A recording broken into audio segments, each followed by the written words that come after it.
Okay, well, welcome. My name is Dave Smith. It's nice to see many of your images here. I have to admit, I'm slightly nervous today.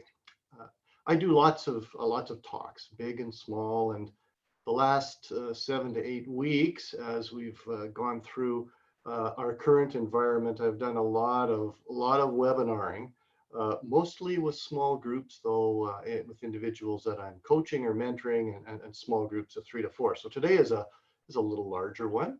I'm grateful to be here, but I'm slightly nervous because my this particular group, I have some family members that may or may not be involved, and so that adds a different dimension. They are learning what dad does outside of the workplace, either right now or perhaps by listening to tape later. Anyways, I'm a leadership coach, a mentor, consultant, and I've been doing that for about 10 years now. And I have about 25 years prior experience working in the corporate world.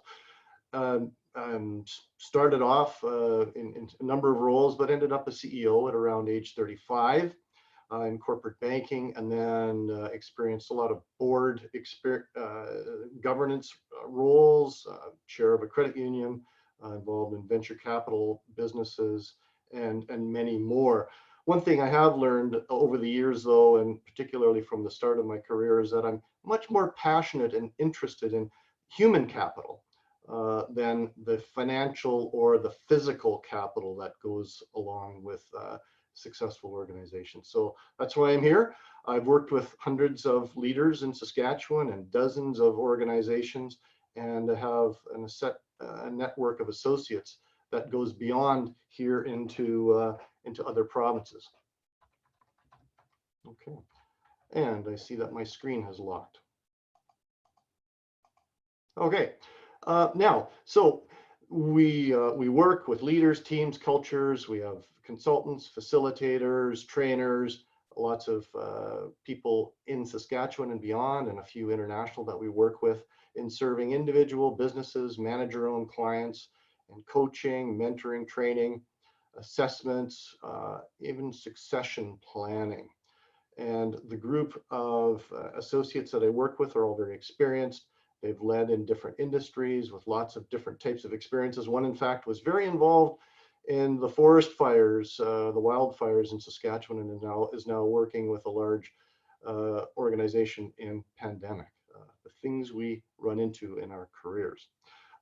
Lots of experience with startups and mergers, and a lot of things that involve people. Here are some of the clients that we've worked with in the Saskatchewan market from time to time. And essentially what we do is we work with individuals when they get to a level of individual mastery or technical professional skills, where that is really what's important. And then for whatever reason, they end up becoming a supervisor or a manager, and their technical skills proportionately become less important than some of the process skills, like running meetings, doing performance management, change management, strategic planning, those types of process skills or competencies. As well, when individuals move within an organization to supervise people and then ultimately become perhaps owners or executives, their interpersonal skills and communication skills become much more important as well. And we work with leaders to help them do hard, nebulous things like talk about vision, mission, and values in a way that becomes tangible and meaningful to others. This is really where we support leaders. Right now, here we are. We're sheltering in place, and our isolation takes us to home offices, some working offices, and others in industry, and in particular in the healthcare and distribution and retail.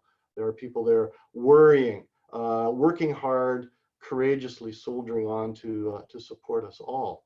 And in this storm that's raging, topics of balance, making new habits to adapt to what is going on, trying to maintain a healthy mindset are all quite vital, as well as how do we make choices to personally lead ourselves successfully in the coming weeks and months and beyond.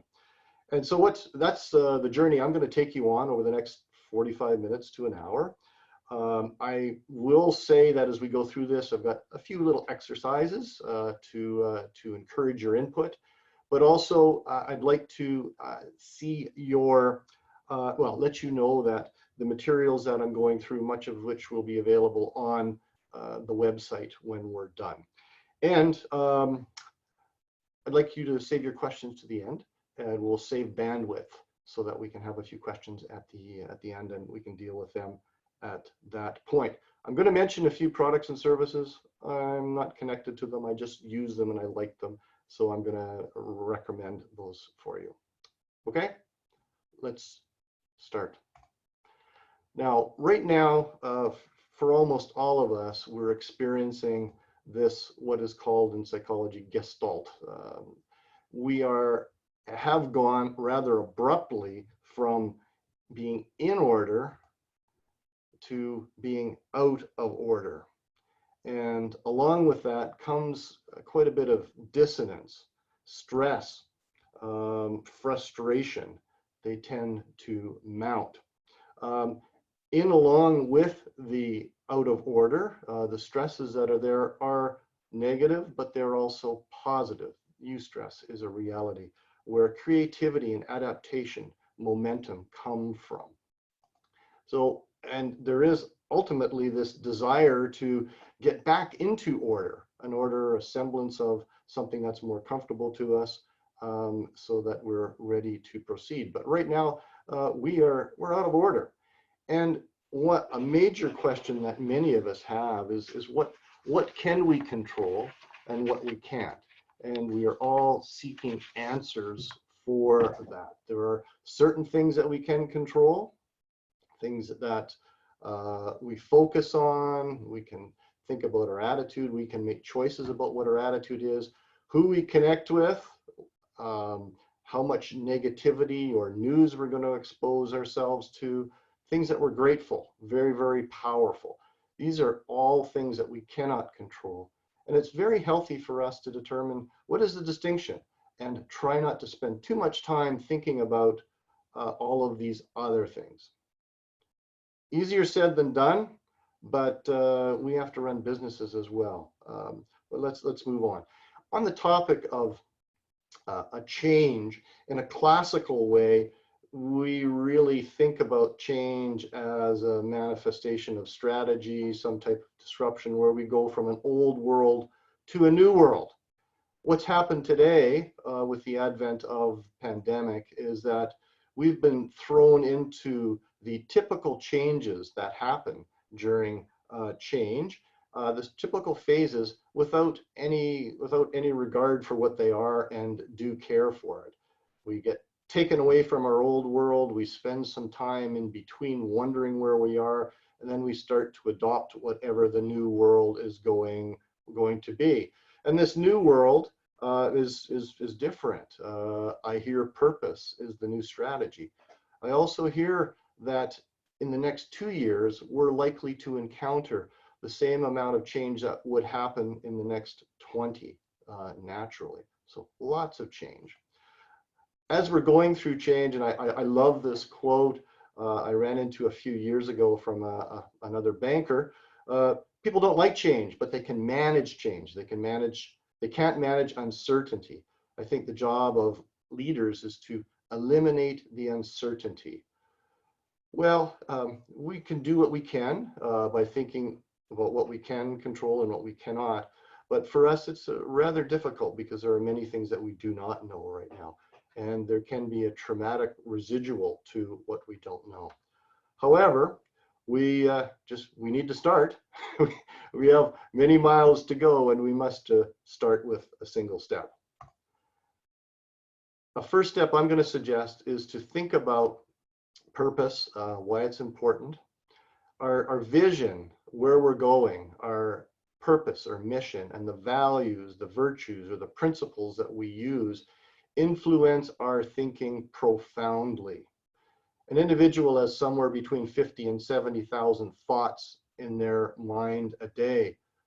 95% perhaps of thoughts are subconscious. There's an awful lot going on in our minds.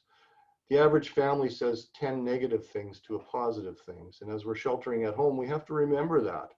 We also need to remember that it takes 3 to 4 positive things, comments, statements, activities, to mitigate the damage of one negativity.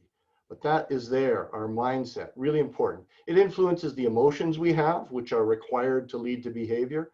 It influences them in either a positive or a negative way, and ultimately influences our actions, our behaviors. An important chain to understand. Purpose is critical as an individual, as an organization, as a team, as a society. Really, really important. What's our purpose? What are we about? Inherent in that is balance. And understanding what our priorities, our attitudes, our goals are in balance.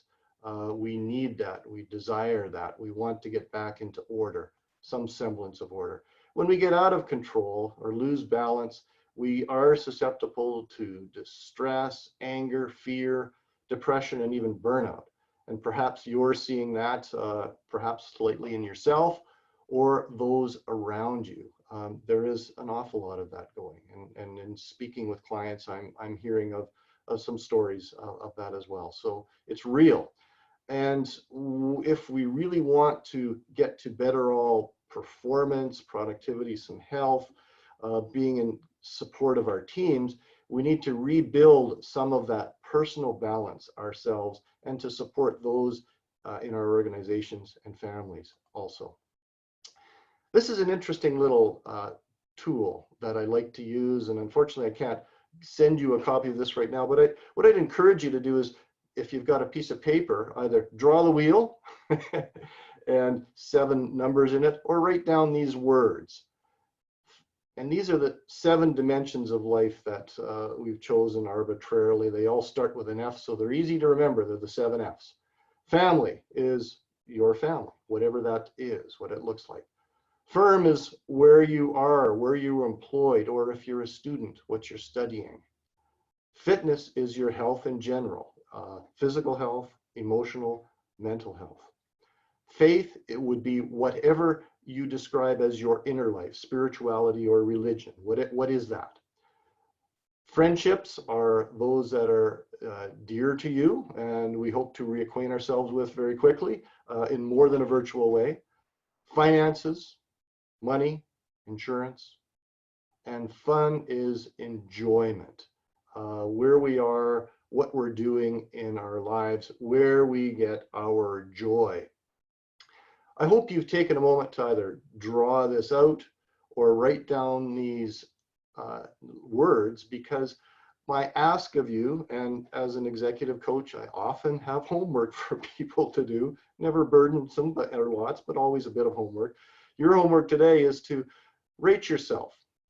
This particular exercise is a scale of 0, which is really not balanced or satisfied, and the final line is 10. So you can rate yourself somewhere on this scale to see where you are today. Be honest, try it, give it a good shot, good try. Sometimes they look like this. This is where someone is. This particular individual is spending a lot of time at work. They're quite satisfied with how work is going. Family's going well for them. Fitness is taking a bit of a back step right now. Faith is supporting them. Friends, they're not having much fun. So that's their reality today. I'd like you to take the time to find out what your reality is. And once you've done that, perhaps even plot on here where you'd like to be. An ideal state for you. And then you can pick that later on and try to work for that and set some goals around it. Okay. Balance. There's a way of looking at it that I like to use. Say looking at balance in 3 ways. Our priorities between our professional and personal goals is the first. This is thinking about our impulses, trying to make sure we're living our priorities with a sense of self-discipline, and we're not following only our trails left to us from dopamine, trying to chase something or other. It's also about reordering our priorities, taking time to change what our priorities, making intentional choices around that, and readjusting schedules. A goal to work towards is to schedule what our priorities are, not just reprioritize our schedule. I'll say that again. Schedule our priorities, not just reprioritize our schedule. Another way to look at balance is that we want to look at a compromise between structure and spontaneity. This is where we tighten up our goals, loosen our plans, know what we want, and then the way to get there. Try to be flexible in that, resilient. Think about process, not just product. Think about how you get to an end. And also be prepared to treat interruptions with some and spontaneity as a bit of a guest. Sometimes we learn things, bringing a degree of spontaneity into our lives. The third area is thinking about results and relationships. It is important to listen to our goals, know what they are, but also that those goals come from our heart and our head, a good balance. And generally, it's a good idea to love people and use things. We love our phones, we love our technologies, but people are more worthy of love. And thinking about that, that's really important. From a balance perspective, this is a tool I like to recommend. We use something called the Maximizers, which is a personal leadership effectiveness tool. And it talks about, well, for a specific week, think about the habits you're working on. Think about your goals. What are they in these areas? And take some time to prioritize them so they are top of mind. Also, then use them to insert in your schedule, whatever you do. Think about however you schedule in Outlook or whatever tool you're using. Make sure you're scheduling your priorities. Here's an example. Okay, so this person starting June 1, they want to focus on, their habits are going to be on making sure their work week is organized in advance. An activity goal. They have an attitudinal goal. They want to start believing the best in other people. Using that as the starting point. Thinking people are doing the right, have good intents, and not thinking about their other agendas or darkness around people, really believing the best in them. Habits. Then they're thinking about near-term rallying cries, if you will, for these particular areas, things that they want to do together. And then you take the time to place a priority. We have to chase the important things, and there can't be too many important things. In any given period of time, these can vary. At this point, for this individual, family is number one.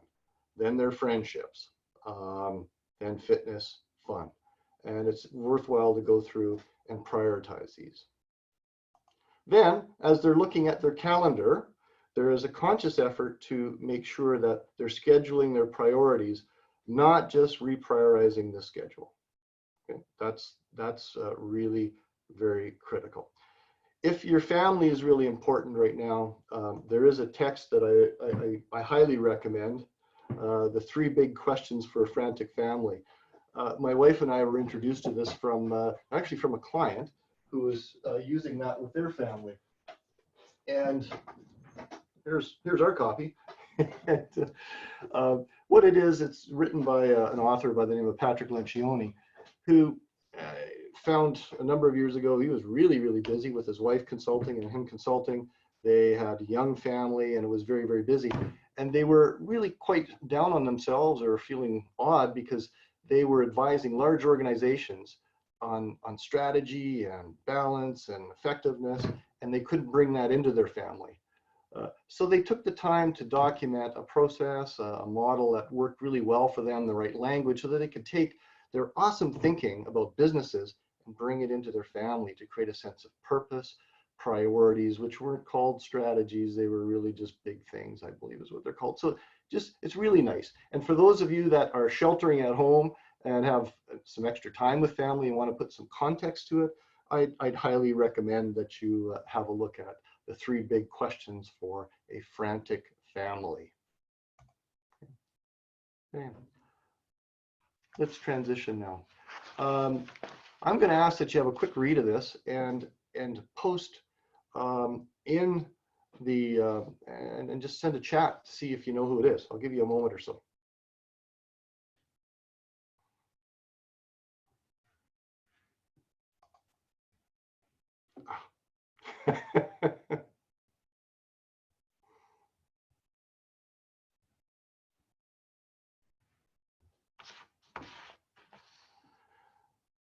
Well, I actually let it out of the bag, so I might as well do that. And I have to fess up, I can't see the poll right now, so I can't see the questions that are coming in. So I'm habit, and when you go through this, it seems to be a bit of a surprise, but it is true. Habits have a profound impact on our lives and how we operate. Profound. Okay.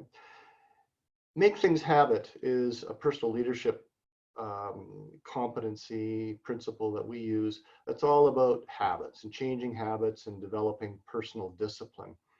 And it gets away from us thinking about us blaming and becoming a victim. It gives us accountability and a kind of discipline as we inculcate new habits that lead to healthier thinking and better job performance.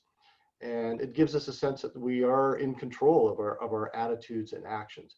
And all of that comes from formulating new habits. There's an awesome book that I discovered a few years ago called The Power of Habit, written by Charles Duhigg. And it's a tremendous book. It talks about habits personally, professionally, and in societies. And it explains in great detail some wonderful stories about how habits can enhance our lives in many of the things that we become involved with. Okay, so really, really important. One of the bottom line aspects of this in physiology, in psychology, is that about 40% of what we do is likely in habit. We continue to do the things that we've done before, and we can only just hope we do them a little bit better. At this point in time, it's really important that we pick the right habits to focus on. It's essentially critical for us. This is a slide of, and I don't know if any of you know who Craig Kilberger is. Him and his brother Mark were the founders of We Day. And I don't know, I just see him as an individual that really make things happen well. He's created quite a movement out of what was a desire and a concern of his. And I actually got a chance to meet him with my daughter a few years ago, so I kind of liked him and see him as a good example. Now, when you're thinking about habits, this particular chart says it all. Thoughts lead to an act, acts reap our habits, habits shape or reap our character, and our character leads our destiny. We've found that there's a terrific acrostic that is helpful to understand habits and start planning to go forward in building new habits. The first, the H in the acrostic stands for have a plan. A is for attach a pain or pleasure, which is really incenting or sanctioning the new habit. Building accountability is a means by which you can get some support to help you to ensure you get the habit done. And internalizing the truth is all about why are you doing this in the first place? What's the purpose behind it? Why is it important? Train consistently is to do it for a certain amount of time. Psychologists say if we look at building a new habit, if we do it consistently, thoroughly in 21 days, it should be fully inculcated and become a natural behavior, subconscious after that. Okay, so this is a forum that we often use to help people develop new habits. And I'd encourage you to think about the new habits that are important for you as we step into this change, the next couple of years is going to have perhaps the same amount of change we're going to see in 20 years. So lots of new things to do.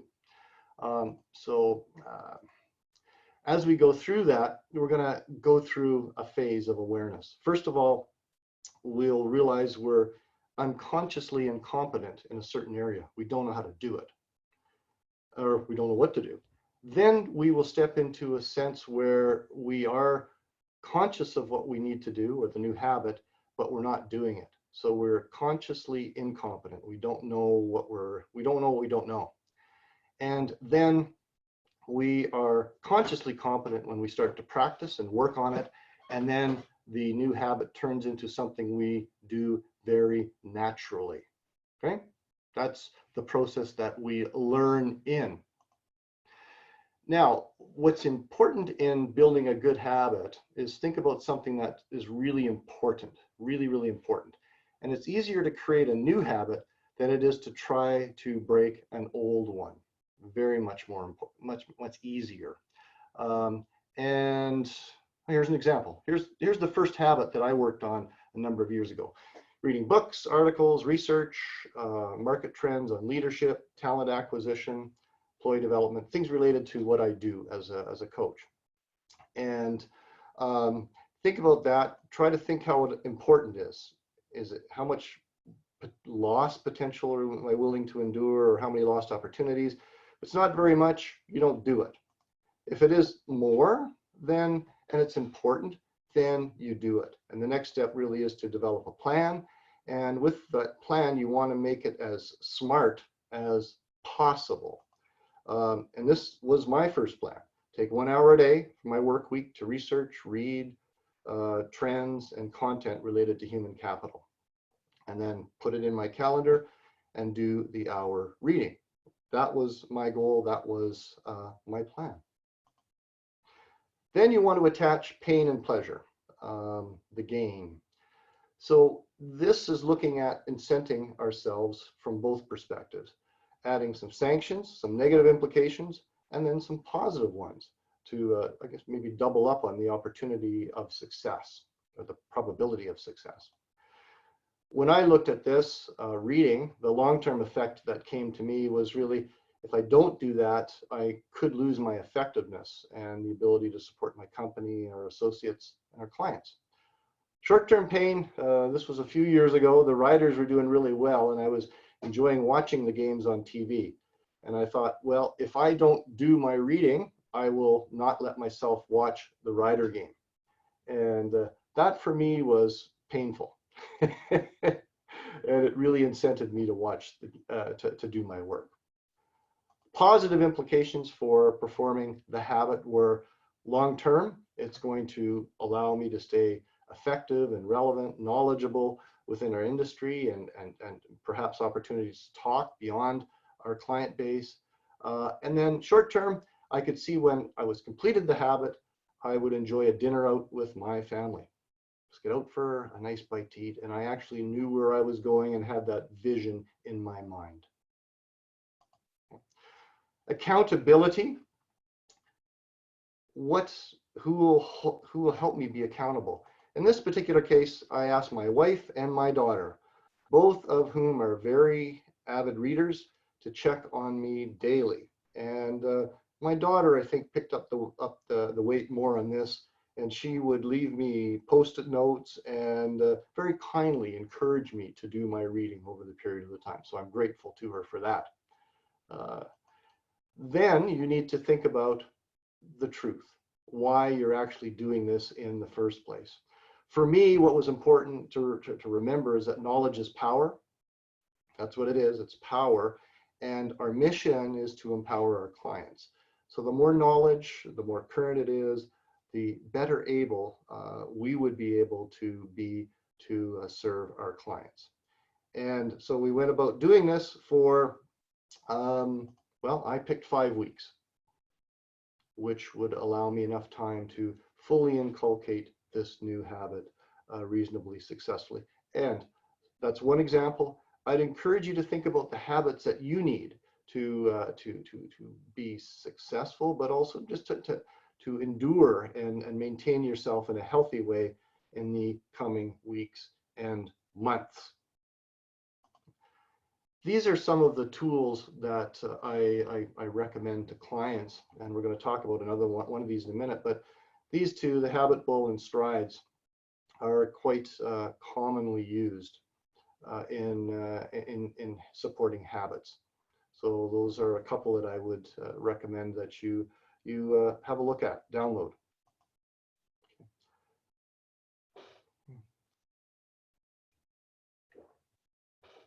Okay. Lots of us are well at a point where our minds, our focus, our attention, we're wondering about a lot of these things and the people around us. And in many cases, we're going through a bit of a grieving process, grieving the loss of something that, well, as we shelter in place, either in isolation or with families, we're grieving the loss of perhaps our friendships, or missing them, our activities, our TV sports, even our colleagues, and maybe even the ones that annoy us. But we're grieving that, and we're going through some of these steps that Kubler-Ross found were natural parts of the grieving process, and in her case, more related to the loss of life.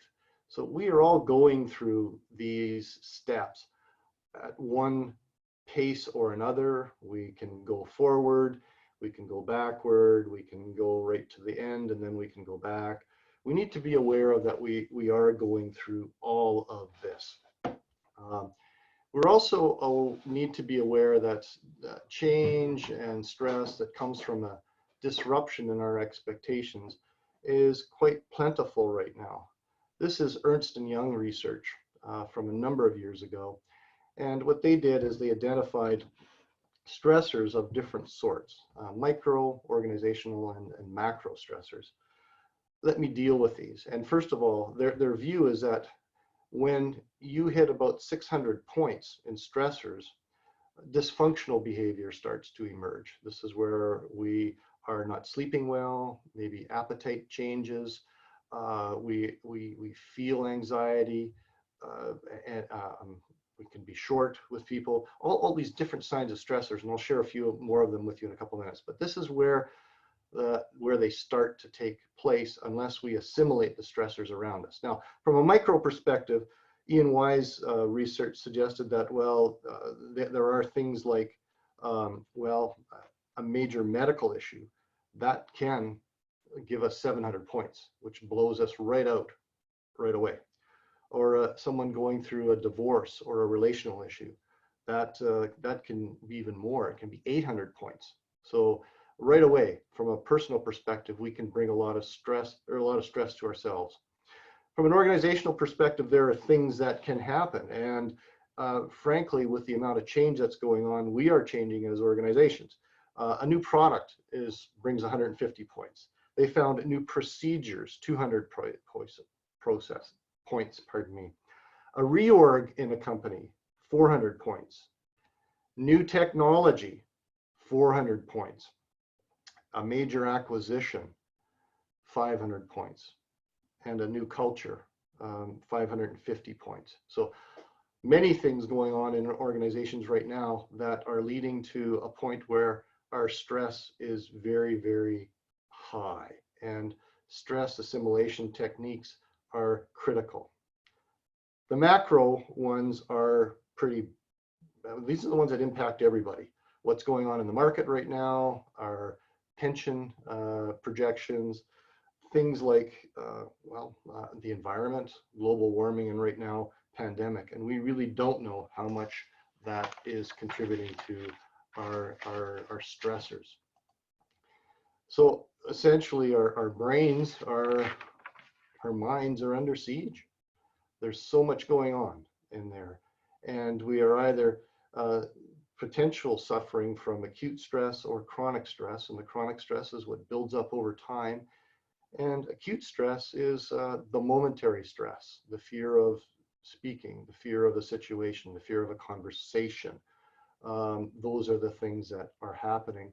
And when we are subject to acute stress, our brains bring in the relevant components of our physiology, neurology into play, our limbic system, our amygdala, and we get into amygdala hijacks that lead us away from effective, clear thinking towards responses that typically are fight or flight, silence or violence, where we have higher heart rates potentially, start to sweat, our muscles become tense as we're getting ready to actually fight, and the blood flow is changing from our left brain to the right brain, causing us to be more reactive and not thoughtful in the moment. These are the things that are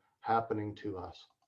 Now, I've discovered a while ago the recommendation of a psychologist that this is a really good app, and I recommend it. It's called Calm in the Storm. There's a free version of it, and you can upgrade to pay more expensive versions. But it gives one an opportunity to check in where they are in a given day. It provides relief for based upon your check-in, your self-assessment, and there's learning and tools to move forward from a safe perspective, which can all be customized for you. It walks you through the signs of stress, the different emotional, cognitive, physical symptoms that may be manifesting for you. It gives you questions to consider when asking about the stress. How do you know when you are stressed? Where do you feel stress in your body, your thoughts and feelings? All relevant questions. And then it gives you different strategies, a whole list of them based upon the type of stress. So I'd encourage you, if you have interest in that, to check it out. Dr. David Rock and Daniel Siegel developed the Healthy Mind Platter, and they suggested that we need to give really good consideration to all of these areas. Some downtime.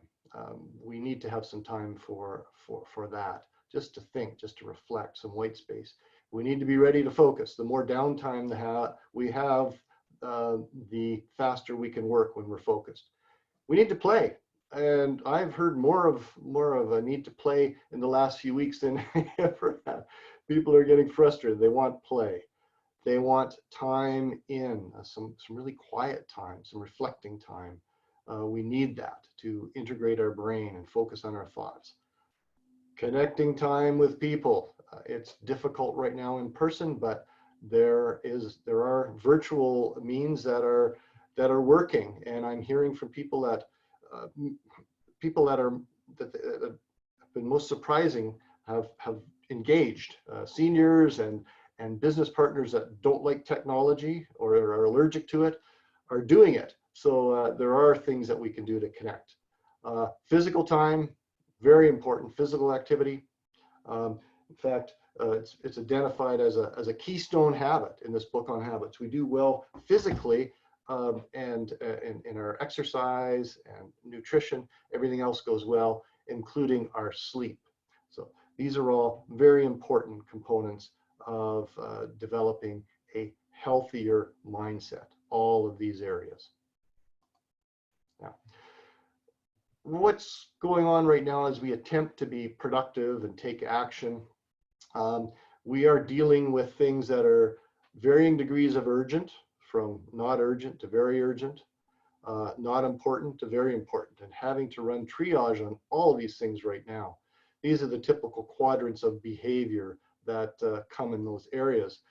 Where we can be spending our time right now predominantly is dealing with crises, changes, important things, key accountabilities, and perhaps lots of interruptions from either people or even our own mental interruptions as we find distractions rather readily.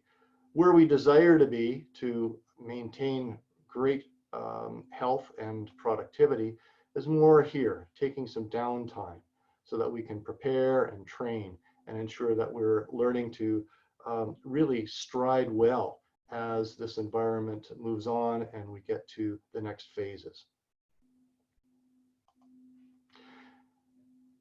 Character, personal leadership effectiveness. We saw a version of this quote earlier. Our thoughts become our words, which become our actions, which shape our habits, which become an aggregate our character and inform our destiny.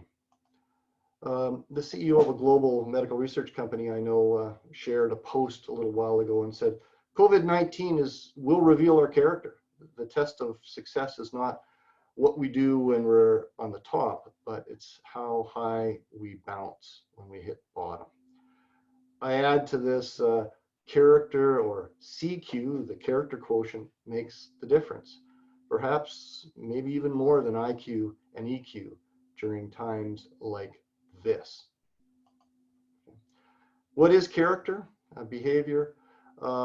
Character really is an aggregate of our innate behavior or personality profile, how we behave before we think, coming from genetics and our early childhood formation.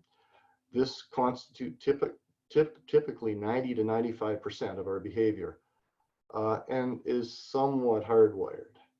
However, our character is shaped from our attitudes, beliefs, and commitments. And we can shape those and adapt them and change them. This is what we can change. Here are some definitions of those. Attitudes are our patterns of emotions and actions that indicate our mental state and disposition, kind of what's going on in our head. Our beliefs are the framework we use to develop opinions, views, judgments, our truths, maybe more like our heart.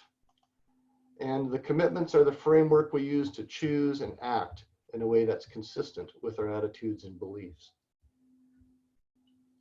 These are perhaps more like our hands, our head, heart, and hands. These are things that we can change. These are some character competencies that we talk about and coach over and have referenced a couple today. One is about discipline and building habits, awareness of ourself, our attitudes. Are we positive? Are we negative?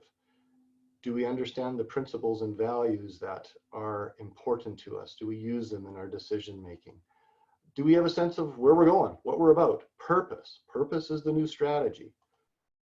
Do we have a balanced or integrated life? Are we valuing relationships and people and listening skills, emotional intelligence? Do we have a desire to grow? Do we want to be more? Do we have something that's at the core of our growth? Do we have adaptation techniques, resilience, decision-making, change management techniques, skills? And do we have the right level of perseverance, the grit to really get through where we're going to go? These are things that we use to actually define character. What is it? Character is not just good or bad or virtuous or evil. It's habits and behavior shaped in these different areas. Character is also about our innate behavior. This is a similar chart to Myers-Briggs or DISC or others. We live in all these quadrants, but have behaviors that drive us from our genetics and early childhood formation in terms of our preference of communications, the people that we like, that we're attracted to, those we're not, many of our choices, decision-making, pace of activity, all of that comes from here. Okay, that's leading, that's leadership, that's character. I'm going to sum it up now, so we've got some time for questions, and perhaps we can even open up the mics if that's appropriate. But a bit of a summary for leading self right now, which is really critical, and others through this time, considering balance, good habit development, and a positive mindset. First of all, make sure you yourself are practicing really good stress management techniques. Know your stressors, know what they are, know when they're mounting, find good ways to assimilate them. Be aware of your attitude and be very human to people. We all have challenges, concerns, fears, and the more we share them in an appropriate way with people, we're human, the more they are going to trust us. Make sure we show some stake. This can be mistake in what's going on. This can be by our actions, by our visibility, by our presence. Because people can be rather overcome with information, it's okay to be feeling the need to remind people. That's okay. You can be the chief reminding officer for your family or your organization. That's an okay thing to do. And try to simplify in every way that you can. Choose the priorities. And I heard someone say early on into the pandemic that they were a little bit grateful in that this time is going to give people the focus, the attention to make sure they're really keying in on what's important in their lives, personally and professionally, and simplifying. It's really important to try to connect as much as you can, meet lots virtually, and use creativity, use whatever technology platforms. I met with a group of about a dozen leaders and academics this morning on these similar topics, and I think we had 6 different kinds of technology that they were using to connect. I'd also, for those of you that are having meetings, I'd encourage you to avoid meeting stew where you all get together and just talk about all kinds of things without context. Try to be a bit organized to help people stay on task. People are sensitive right now, and with right and good justification. Make sure you pick your battles carefully, and be very open to mistakes that both you may make as we try to move forward, but also the mistakes that are made by others. Try to be tolerant of those, and don't let your strengths become weaknesses. Strengths that are too strong are not good. If one is too organized, it may not be good now. Need some flexibility. If one is too cautious, that might not be good now. So be aware of your strengths and make sure that they stay in a healthy level, and really be there to invent, think about the future, get ready for it, and make sure that everyone around you has a sense of hope. You can be that advocate for hope for yourself and for people in your family, people in your team. And this storm will pass. It will pass. Okay. We have about, I think, 10 minutes now in the allotted time.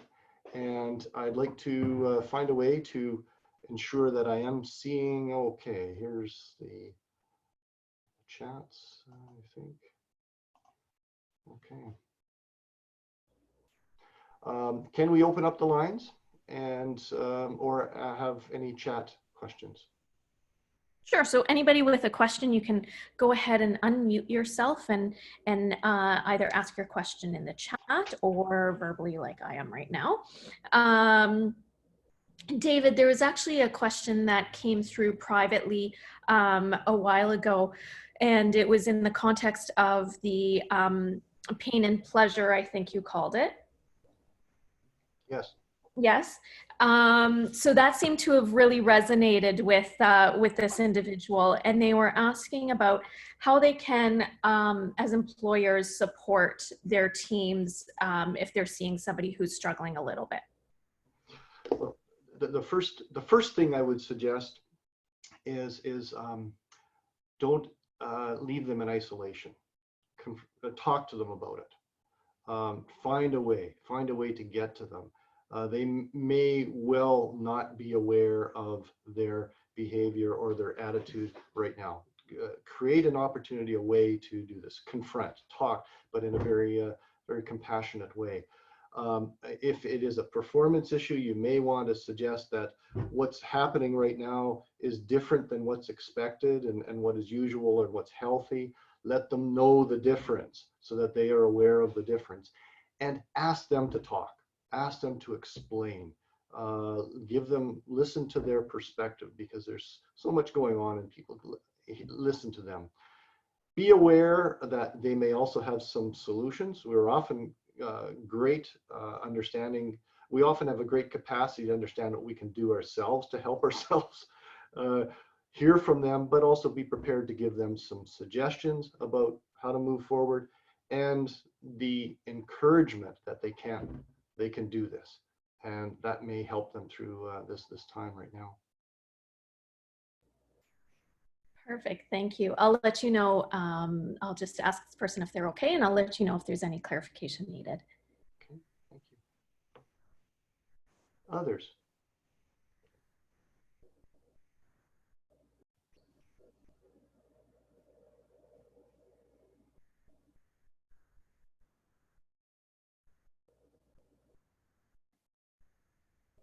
Oh, there's one question in the chat here.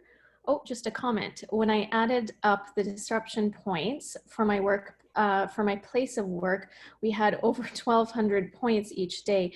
No wonder people were feeling stressed. Yeah, it really is quite profound, the amount of stressors that are there, and how vital it is that we be aware of that. The first thing is we don't want to be the frog in the blender or the soup. We need to know what's going on and make sure that we try to do something about it. And yeah, it's huge. I read a note yesterday where a trauma specialist, a psychologist, was suggesting that what we in summer experience right now is tantamount to a trauma that may not emerge as a reality for us until the storm is over on the other side, and we'll have to deal with it. So yes, there's a lot there. So compassion, hope, purpose, as much as you can do for that right now is critical. Checking in with people is vital. And I'm hearing and recommending a lot of people to, in their virtual connections, do it at least twice a day. Talk to people in the morning, check with them at night, see how they're doing. So they don't have many hours away from work on their own to wonder what did go well or what didn't. So lots of communication.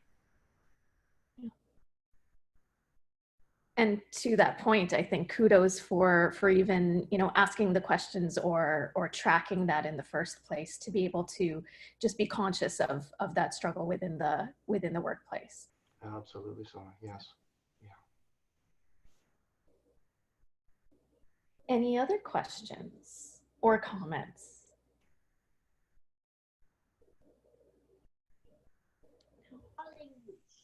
Oh, you have one more? Hi. Hello. So I just have my question is sort of like intertwined between trying to balance my own work and the fact that now we have children at home who need constant supervision with this homeschooling thing going on. And when you say you should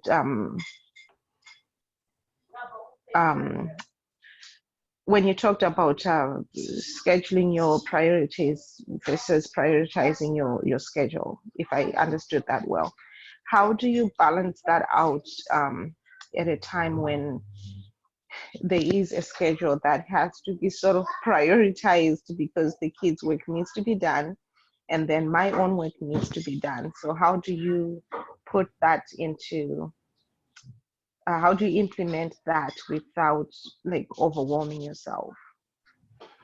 Okay, Marcia, thank you for that question, and that is the ultimate question. I don't know if I don't know that I have an answer, and I think organizations or governments are thinking about finding ways to expedite care, child care for people, so that it becomes a reality, a safe reality. But that is far off in the distance. What I'm hearing from clients is that they are continuing to endure a challenge with young children at home. They do require things. I am hearing that adults, parents are taking turns and being very clear about it, putting together a schedule, ensuring that there is some predictability and people are following that. So a schedule is really important, and some sharing, and it might be one spouse a couple of hours and then another. And I'm hearing of that happening within organizations, but it really is a challenge. My encouragement to you would be, as when you do have downtime, that it really be productive downtime for rest, and also take the time that you can be you can be replenishing for things like meals and nourishment and things like that, where you can spend more time with your children, and they can be engaged and involved, and try to do that. But I have to say, it will be an ongoing challenge for the time that we have in front of us, unless the family bubble that you work within can bring some support to you. Awesome. We have another question in the chat here. They were asking, can you explain the fast direct and slow indirect approach on the behavioral trait slide? Oh, okay. I'm not actually sure of that phraseology, fast and slow indirect approach. Could I have slightly more on that? If not, in terms of behavioral traits, there are, and actually I'm not sure of the response to that one, but on the behavioral trait slide, there are both tendencies to go fast and tend to go slow, slow and indirect. The dominants and extroverts that are typically top of the chart, they have a preference for fast activity in their thought, words, and actions. The slow are really interested in taking their time to do things properly and thoroughly. And there is a clash internally within ourselves. If we're in a couple of boxes, we may want to go fast, but we also want to do it right, so that can create some internal stress. As well, if we are working with dominant people and we are someone that wants to take our time, there can be some interpersonal stress. And I think that's probably the nature of the question. That particular slide requires a lot more explanation. It gets into innate behavior and the 4 quadrants that we exist in, and how that needs to be interpreted, so we can understand ourselves and how we move, how we think, how we engage with others, how we get into conflict and more. So that's the essence of it. Those that are dominants or extroverts that want to be around people, big picture thinkers, they want to move fast. Those that are more interested in taking the time to understand things well and build close-knit groups or networks or teams, they want to take the time to do it right. And so we'll have an internal tension, and then potentially, if we're different people or in different roles, we'll have that physical conflict. Thank you. Okay. Perfect. I think I'm just asking if that answered the question or not. Maybe, do you mind flipping back to that slide if you don't mind? I can. I see. Thanks. That helps. Oh, perfect. Okay, I can go back. Oh, that must have answered the question then. No problem.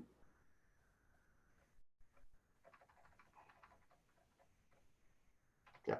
So D's and E's, and this is where there's fast and direct and slow and indirect, and forgive me for not going back here quicker, but dominants and extroverts want things fast, big picture thinkers, those that lean towards conformity and patience, they want to take their time and be very detailed, understand how it all works. So if we're in a couple of boxes, which we're in all the boxes individually, but we will have some tension between pace. Thank you. Awesome. So I want to respect everyone's time. If there's any other questions, please feel free to type or unmute yourself. In the meantime, though, David, I wanted to just say thank you so much for preparing this chat for our group and your support of the Rajmanik Business Mentorship Program. You've been a wonderful friend to the program, so really appreciate that very much, and your experience and depth of knowledge is very obvious here, and so we really appreciate you sharing that with us. It's been my delight, and I look forward to, in the interim, virtually connecting, but maybe in person as the storm passes. Yes, absolutely. And we're getting lots of claps and thumbs ups from everyone. So everyone's very appreciative. And of course, we'd love to connect again. And anybody who would like to connect with David as well, we'll have this recording available on our website, as well as any handouts that, that come with that. And so that's available on manicmentorship.sk.ca. And David's contact information will be there. Awesome. Lots of thank yous coming through. And thank you for everyone who participated today. Just so you know, our next seminar is on Thursday. It's with Shane Zaba, and it's going to be on cybersecurity. So feel free to join us on Thursday. I'll have all of the information available on all of our social media, and there'll be an email that goes out as well. So thank you very much. What time, Marcia? I will confirm that time with you. It's going to either be 10 a.m. or 11 a.m. on Thursday. I will confirm that with you. If you can also leave your contact information, I'll send you a direct email. Awesome. Well, thank you, David. My pleasure. Thank you. Well, I wish everybody the best. Awesome. You too.